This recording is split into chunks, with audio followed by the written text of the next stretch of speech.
Hello everyone, मैं संगीता भारतीय test kitchen में आपका स्वागत करती हूँ। आज हम आपके लिए आंवले की रेसिपी लेके आए हैं। आंवला शरीर के लिए बहुत फायदेमंद होता है। इसमें कई तरह के पोषक तत्व पाए जाते हैं, जैसे प्रोटीन, फाइबर, कैल्शियम, आयरन और विटामिन सी। इसे खाने से पाचन तंत्र से जुड़ी समस्याएं कम होने के साथ साथ शरीर की इम्यूनिटी भी बूस्ट होती है। तो चलिए हम इस रेसिपी को बनाते हैं। इसके लिए हमने इसे 1 से 2 घंटे पानी में भिगो लिया था और अब इसे धो के साफ कर लिया है। चलिए रेसिपी शुरू करते हैं। सबसे पहले हम गैस पे एक कुकर रखेंगे और उसमें हमने पानी ले लिया है। पानी के बीच में हमें एक स्टैंड रखना है जिस पे हम अपने आंवले वाला बर्तन रखेंगे। पानी इतना ही लें कि स्टैंड से नीचे रहे, वो स्टैंड के ऊपर नहीं होना चाहिए। अब स्टैंड के ऊपर बर्तन को अच्छी तरह से बैलेंस करते हुए रखेंगे और अब हम कुकर का ढक्कन लगाएंगे।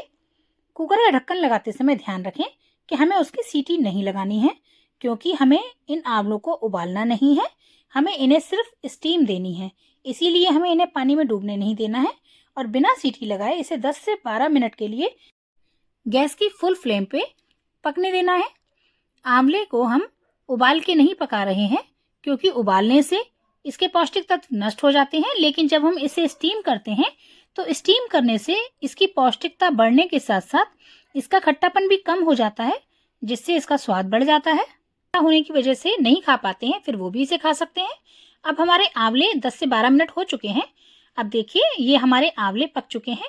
इसकी पहचान ये है कि जब ये अच्छी तरह पक जाते हैं तब इनकी कलियां अपने आप खुलने लगती हैं। देखिए ये आंवला खुला हुआ है ना, इसकी सारी कली अलग दिख रही हैं, बस यही इसकी पहचान है। अब इसे हम थोड़ी देर के लिए ऐसे ही छोड़ देते हैं, क्योंकि अभी ये बर्तन बहुत गर्म है, निकालने में हम जल सकते हैं, तो इसको ऐसे ही ठंडा होने देते हैं। अब ये अच्छी तरह ठंडे हो गए हैं और हमने कुकर से बाहर निकाल लिए हैं। अब नाइफ की हेल्प से हम इनकी कलियों को अलग करके निकाल लेते हैं और साथ ही जो बीज हैं उन्हें निकाल के फेंक देंगे। बीज को हमें नहीं रखना है, इसे हम हटा देंगे। देखिए इस तरीके से हम हर आंवले को साफ करते हैं। इसके ऊपर कहीं कोई दाग लगा होता है तो उस पीस को भी काट के हटा देते हैं। चलिए इसी तरीके से हम सारे आंवले काट लेते हैं। फ्रेंड्स, आप अगर हमारे चैनल पे पहली बार आए हैं तो प्लीज़ हमारे चैनल को सब्सक्राइब करके बेल आइकन ऑन कर लीजिए, और हमारी वीडियो आपको अच्छी लगती है तो प्लीज़ लाइक ज़रूर कीजिए। आपके एक लाइक से हमें बहुत मोटिवेशन मिलता है। आप सभी लोग जानते हैं कि आंवला तो गुणों की खान है। इसे खाने से स्किन हेल्दी होती है, बाल मजबूत होते हैं। आंवला स्टीम करके खाने से शरीर से विषाक्त पदार्थों को बाहर निकलने और बढ़ती उम्र के लक्षणों को कम करने में भी हेल्प करता है। साथ ही साथ ये हमारे वेट लॉस में भी हेल्प करता है। इससे कब्ज से भी राहत मिलती है। अब हम एक चॉपर लेंगे और अपने सारे कटे हुए आंवले इस चॉपर में डाल के अच्छी तरह चॉप करते हुए बारीक करेंगे। हमें आंवलों को अच्छी तरह बारीक करना है। आप चाहें तो इसे ग्राइंडिंग जार में डाल के मिक्सी से पीस सकते हैं। सारे आंवले को बारीक करके तैयार कर लेते हैं। क्या आपको पता है कि डायबिटीज के मरीजों के लिए भी आंवला खाना बेहद फायदेमंद है? अगर वे लोग इसे अपनी डाइट में शामिल कर लें तो आंवला ब्लड शुगर लेवल को मैनेज करने में भी काफी हेल्प करता है। डायबिटीज वालों के लिए ये जैम आप चीनी से ना बनाएं, इसमें गुड़ या धागे वाली मिश्री का प्रयोग करें, वो भी बहुत कम मात्रा में, क्योंकि डायबिटीज में तो चीनी खाना मना होता है, मीठा नहीं खाना चाहिए। इसीलिए उसे या तो बिल्कुल ना डालें, या आप टेस्ट के अकॉर्डिंग डालना चाहते हैं तो गुड़ या फिर मिश्री डालें। देखिए हमने अच्छी तरीके से आंवले को बारीक कर लिया है। अब अपनी रेसिपी को शुरू करते हैं। सबसे पहले हम गैस पे एक कढ़ाई रखते हैं और इसमें 1 चम्मच शुद्ध देसी घी डालेंगे। देसी घी में ही आंवले को भूनना चाहिए, इससे इसके पौष्टिक तत्व बने रहते हैं और इसका टेस्ट बढ़ जाता है। अब इसमें हम अपना आंवला डालेंगे और उसे 5 से 10 मिनट तक मीडियम फ्लेम पे भूनेंगे। आंवले को कढ़ाई में डालकर जब भून रहे हैं तो ध्यान रखें गैस की फ्लेम को बहुत ज़्यादा तेज ना करें, इसे स्लो टू मीडियम ही रखें और लगातार चलाते हुए ही इसे भूनें। हमें आंवले का कलर ज़्यादा चेंज नहीं करना है, बस हल्का सा ही भूनने वाली शाइनिंग दिखाई देनी चाहिए। मगर धीमी आंच पे जब भून रहे हैं तो ये भूनते हुए अच्छी तरह पक जाएगा और इसका फ्लेवर और अच्छा आएगा। आंवले का जैम बनाते समय हमेशा स्टील की कढ़ाई का ही इस्तेमाल करें, क्योंकि अगर हमने किसी और धातु की जैसे लोहे की, पीतल की या एल्युमिनियम की कढ़ाई का इस्तेमाल किया तो उसमें आंवले के खट्टेपन से रिएक्शन हो सकता है, जिसकी वजह से उसका टेस्ट तो खराब होगा ही, साथ ही ये हमारी हेल्थ के लिए हानिकारक भी हो सकता है। अगर आपके पास स्टील की कढ़ाई नहीं है और अगर नॉन स्टिक कढ़ाई है तो आप उसका इस्तेमाल भी कर सकते हैं। फ्रेंड्स, आजकल हम लोग कंप्यूटर, लैपटॉप और मोबाइल में इतना ज़्यादा लगे रहते हैं, जिसकी वजह से हमारी आंखों पर बहुत बुरा असर पड़ता है। और आपको पता है, इस आंवले में आंखों के लिए भी बहुत ही अच्छे गुण हैं। विटामिन सी, विटामिन ए से भरपूर ये आंवला हमारी आंखों के लिए बहुत ज़्यादा लाभदायक है। इसे खाते रहने से आंखों की मांसपेशियां भी स्वस्थ रहती हैं। इसीलिए आप अपनी फैमिली, अपने बच्चों को आंवले की कोई ना कोई डिश बना के अवश्य खिलाते रहिए। और आंवले का जैम, ये तो सबको बेहद पसंद आने वाला है, क्योंकि बच्चे तो इसे बहुत ही टेस्ट लेके खाएंगे। देखिए, अब आंवले को भूनते हुए लगभग 7-8 मिनट हो चुके हैं और इसका पानी बिल्कुल सूख गया है और इसमें अच्छी शाइन पता चल रही है। इस स्टेज पे हम इसमें चीनी डालेंगे। अगर आप डायबिटिक लोगों के लिए बना रहे हैं तो इसमें चीनी की जगह गुड़ या फिर धागे वाली मिश्री का इस्तेमाल करें। जितना हमने आंवला लिया है, हम चीनी उतनी ही लेंगे। अब इसे अच्छी तरह मिलाते हुए, लगातार चलाते हुए फिर से भूनते रहेंगे, क्योंकि अब चीनी पिघलेगी और चीनी पिघलने पर अपना मॉइस्चर छोड़ेगी, तो ये आंवला फिर से गीला हो जाएगा और अब इसे भूनते हुए हमें फिर से सुखाना है। इस स्टेज पे हम इसमें एक दालचीनी का टुकड़ा डाल रहे हैं।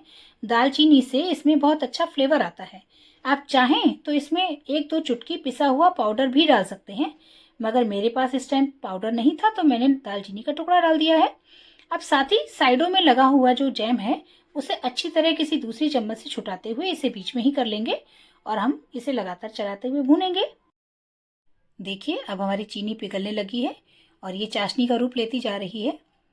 चीनी के दाने बिल्कुल पिघल के इसमें अच्छी तरह मिक्स हो जाएं, तब तक हम इसे भूनते रहेंगे, क्योंकि चीनी का दाना रहेगा तो वो मुंह में आएगा, जो कि अच्छा नहीं लगेगा। और साथ ही साथ इसकी वजह से ये गीला भी है। इसे लगातार चलाते हुए चीनी के दाने पिघलने के साथ साथ भून के हमें इसके गीलेपन को सुखाना है और जैम को बिल्कुल गाढ़ा जैम वाली सही कंसिस्टेंसी में लाना है। चीनी के पिघलने की वजह से इसमें लिक्विड ज़्यादा हो गया है। इस स्टेज पे हमें गैस की फ्लेम को तेज कर लेना है और लगातार चलाते हुए इसको भूनेंगे, ताकि इसका पानी बिल्कुल सूख जाए।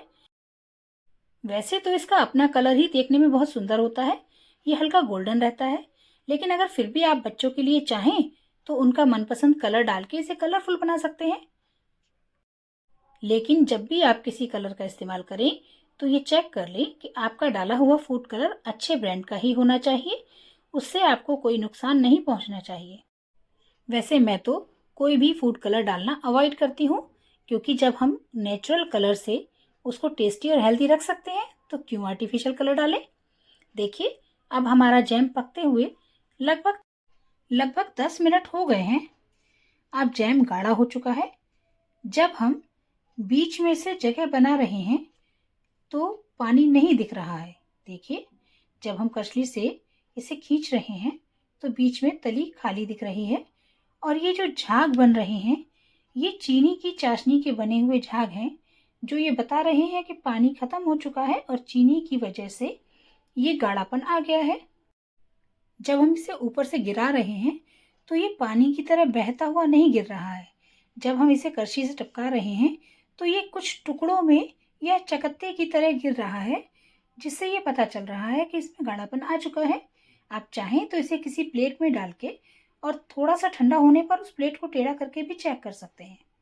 करछी से गिराते हुए इस तरीके से दिखना चाहिए। इसमें लगातार फ्लो में गिरता हुआ पानी जैसा नहीं दिख रहा है, ये धीरे धीरे टुकड़ों में गिर रहा है। इसका मतलब अब हमारा जैम बनकर तैयार हो गया है। तो अब हम इसे थोड़ी देर चलाते हुए ही ठंडा कर लेते हैं। इस स्टेज पे हम गैस को बंद कर देते हैं, क्योंकि इससे ज़्यादा गाढ़ा करने पर ठंडा होने के बाद वो बिल्कुल जमने वाली कंडीशन में आ जाएगा। अब देखिए, हमारा जैम ठंडा होकर तैयार हो चुका है। अब इसे अपने मनचाहे तरीके से खाइए। चाहे तो आप ब्रेड पे लगा के इस जैम को खाइए या डायरेक्ट ही सुबह शाम जब आपका मन चाहे तब इसे रोज़ाना 1 चम्मच भर के खाइए। इससे आपकी हेल्थ बहुत अच्छी होगी। तो फ्रेंड्स, अब आप भी जल्दी से इस जैम को बनाइए और अपनी फैमिली को हेल्दी बनाइए। आपको ये रेसिपी कैसी लगी प्लीज़ मुझे कमेंट बॉक्स में लिख के बताइए और जल्दी ही मिलते हैं अगले वीडियो में। Thanks for watching.